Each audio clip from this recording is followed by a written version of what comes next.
The Bengals continue to prepare for Sunday's matchup with the New York Jets.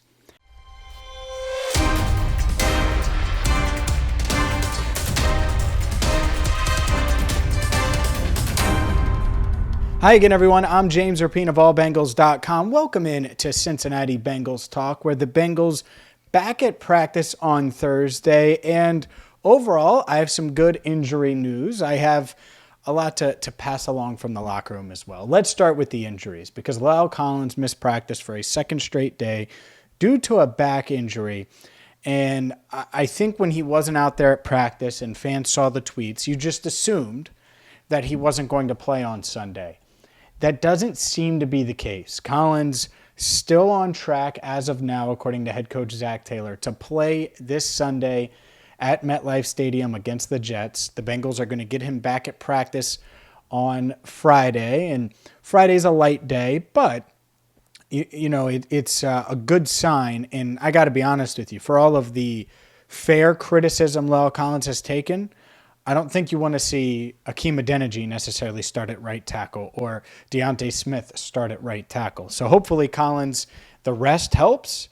And I do think he looked a little stiff. That makes sense if you're dealing with a back issue. So maybe the rest will help him, and he'll be good to go on Sunday and maybe have his best game as a Bengal. Some other injury notes to get to. Hayden Hurst was a full participant on Thursday after being limited with a groin issue on Wednesday. And Germaine Pratt, the veteran linebacker, back at practice on Thursday, was a limited participant, but does look like he's on track to play as well. So really, outside of Drew Sample, who we know that they've ruled out for the rest of the season, they're pretty good to go and close to as close to 100% as you could ask for given the circumstances. Devin Asiasi will take Drew Sample's place as that backup blocking tight end, so to speak.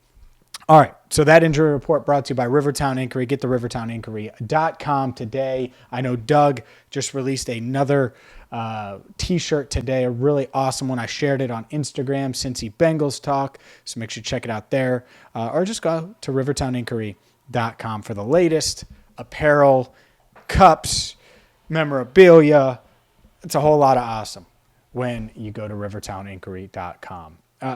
The other takeaway that I had from today's locker room session, and I talked to some players on the record, talked to some off the record.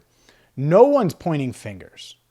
And I think that that's important because, and I've done this on Locked On especially this week, but I've done it on this channel. The 06 Bengals, I felt like they broke down and there was some finger pointing. The 2010 Bengals, there was certainly some finger pointing.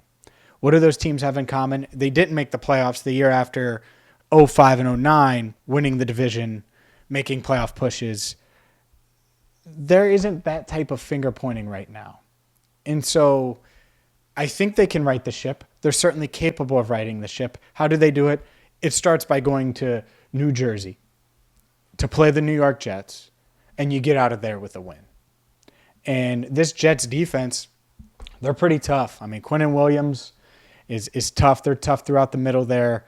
And so we'll see. We'll see if it's a run-first game plan or if they just try to slice them and dice them. And that might be the route they go. They try to take advantage of this Jets secondary and see maybe if La'el Collins and Jonah Williams can be better in pass protection, not have the breakdowns that they've had in pass protection. But obviously it's a must-win. And that's the thing. I think the Bengals know, all right, we got to go out there and win. And if we do that, then you can get going. Then we can get moving. And that seems like the general vibe. It was still loose in the locker room, I would say. Not tense, right? Not like people are pressing, which I think is a good thing. But it needs to translate to Sunday. And so that's going to be the fun part, is will it translate to Sunday?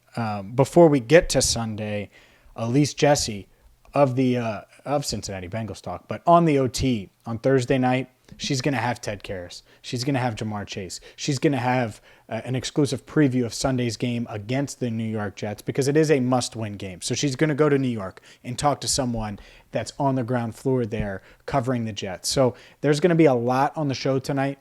And the thing that's probably going to have most fans excited is how to get, where the hat came from. Ted Karras was on this channel with a Cincy hat a couple of weeks ago. People went crazy. Well, Elise has the scoop on the hat that took YouTube and social media by storm. So make sure you tune in 8 Eastern Thursday right here on Cincinnati Bengals Talk. Hit that subscribe button, ring the bell. You'll get notified when Elise goes live, and you'll be able to check out the show with some really good insight, including a one-on-one with Ted Karras, a one-on-one with Jamar Chase. She talked with Germaine Pratt, who I mentioned, obviously injury-wise.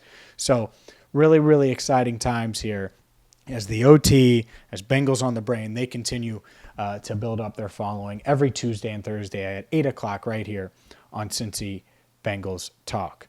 As far as that goes, look, we're going to have, as far as the schedule goes, we're going to have a one-on-one with Mike Hilton on Friday. We also have our prediction coming out, my keys to victory, my prediction for Sunday's game. It's a big one. It's a must-win. So hit that subscribe button, ring the bell, and buckle up, because this is one heck of a week. Win, and you're still in it. You lose, and it's like 2% your chances of making the postseason. Can't fall to 0-3. They got to get to 1-2.